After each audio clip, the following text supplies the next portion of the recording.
Moby-Dick, the whale, the madness, and the pursuit of the impossible. Hey book lovers, have you ever wondered what drives someone to pursue something so relentless and consuming it defines their entire existence?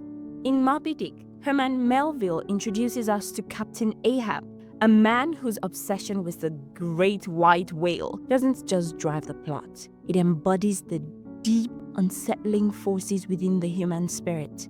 Ahab's quest is not just about the whale, it's about what we lose and gain when we chase after something that we may never catch. Let's dive into Moby-Dick and see how it explores the battle between ambition, obsession, and the uncontrollable forces that shape our lives. 1. The obsession with the whale, symbolism of the quest. At the center of Moby-Dick is the whale, a creature that is not simply an animal, but a powerful symbol. To Captain Ahab, Moby-Dick represents more than just a physical foe. It's the ultimate test of his will, the embodiment of fate, and a force that is beyond human control. The whale becomes Ahab's obsession, something he believes he must conquer in order to prove himself, to conquer the uncontrollable chaos of the universe. The more Ahab chases the whale, the more we see that he isn't really chasing a creature. He's chasing the impossible, trying to impose order on a world that won't conform to human will.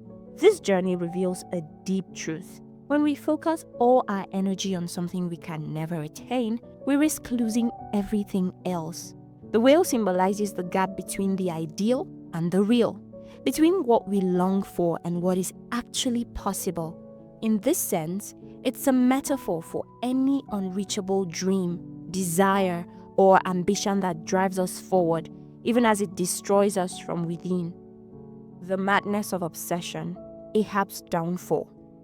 As Ahab's pursuit of Moby-Dick intensifies, we begin to see the true cost of obsession.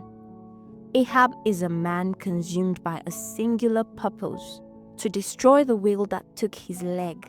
But in his singular focus, he loses sight of everything else. His madness becomes more evident as he distances himself from his crew, from rational thought, and from any sense of morality. Ahab's obsession is no longer just about vengeance. It's about filling the emptiness inside of him with a triumph over nature itself. But in this madness, Melville is warning us about the dangers of losing ourselves in the chase for something that may never satisfy us. Ahab represents the dark side of human ambition, a willingness to sacrifice everything, including our humanity, for an ideal that cannot be realized. As the novel progresses, we realize that Ahab's true enemy isn't just Moby-Dick, it's his own unchecked obsession. The real lesson here is that obsession doesn't just distort reality. It isolates us from everything else until we can no longer see the value in anything but the chase. 3. The role of the sea. Nature as a force beyond control. Now, let's take a step back and look at the setting. The vast, unpredictable sea. The sea is not just a backdrop for the story. It's a living, breathing force in itself. It represents nature's power and unpredictability, something that no human being can control. Throughout the novel, the sea serves as a reminder of the vastness of the world and the limits of human understanding. Just as Ahab believes he can dominate the whale, he is constantly confronted by the seemingly indifferent power of nature. The sea is a place where humans are small, vulnerable, and subject to forces beyond their control. And this is where Melville's genius shines. Through Ahab's pursuit, he shows us that our ambition, while powerful, can never fully dominate nature. It can't predict the weather, control the waves, or outsmart the whale. Nature, as represented by the sea, serves as a constant reminder of the limits of human ambition. It's a humbling force that Ahab ignores, and it's ultimately what brings him face to face with the truth. We are but small, fleeting parts of a much larger system. The nature of evil. Is Moby-Dick evil? In Ahab's mind, Moby-Dick becomes the embodiment of all that is evil. The whale is not just a beast. It's the physical manifestation of everything that has wronged him, of the randomness and cruelty of nature itself. But Melville forces us to question, is Moby-Dick truly evil? Is it the whale that is to blame, or is it the darkness within Ahab himself? Throughout the novel, we see that Ahab's obsession warps his perspective. The whale, a creature of instinct and nature, is just being a whale. It isn't inherently evil. Ahab, however, projects his pain, his rage, and his suffering onto the whale, and in doing so, he distorts the very meaning of good and evil.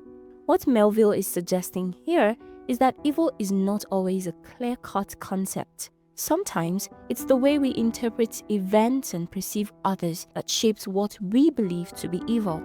Ahab's interpretation of the whale as an evil force is a reflection of his own growing madness. True evil, Melville suggests, lies in our inability to see the world clearly and our tendency to project our own darkness onto others. Fate and free will, the struggle between predestination and choice. One of the most compelling questions in Moby-Dick is the tension between fate and free will. Ahab sees his pursuit of Moby-Dick as a matter of personal choice. He believes he is actively shaping his own destiny, but as the story unfolds, we begin to ask, is Ahab really in control, or is he simply a pawn in a greater predestined play? This duality is crucial to understanding the larger meaning of the novel. On one hand, Ahab's free will allows him to make choices, but on the other, he is always confronting the idea that fate is what truly drives him.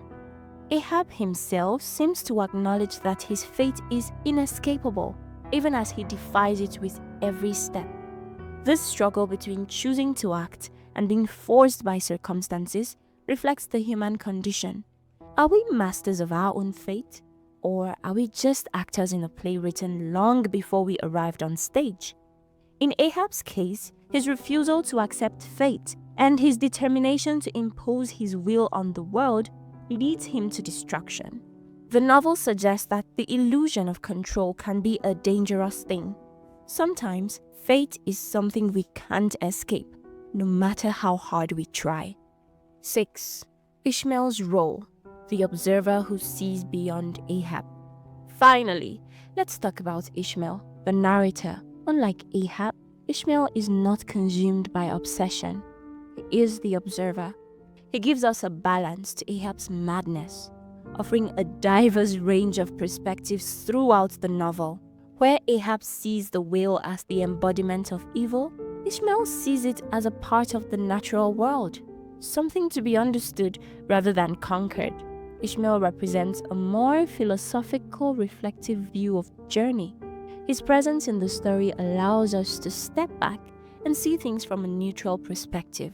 He's not the one in pursuit of vengeance, but he serves as the grounding force for the story, the one who brings us back to reality when Ahab's obsession threatens to swallow everything whole. Ishmael reminds us that not everything in life is about conquering the impossible. Sometimes, the journey itself holds the most meaning. So what does Moby-Dick really tell us? It's not just a story about a captain chasing a whale. It's a meditation on ambition, obsession, and the forces of fate. Melville uses Ahab's quest to show us that in our search for meaning, we often lose sight of the world around us. The whale, the sea, and Ahab's journey represents the complexity of life itself, a constant battle between what we can control and what we cannot. And in the end, Melville leaves us with a question we must all answer. What are we chasing, and at what cost? If you enjoyed this dive into Moby-Dick and want to explore more of literature's deepest questions, hit that subscribe button and join our community of curious minds. Drop a comment below with your thoughts on Ahab's obsession. Do you think he was a victim of fate, or was he truly free to choose his own path? Let's talk about it.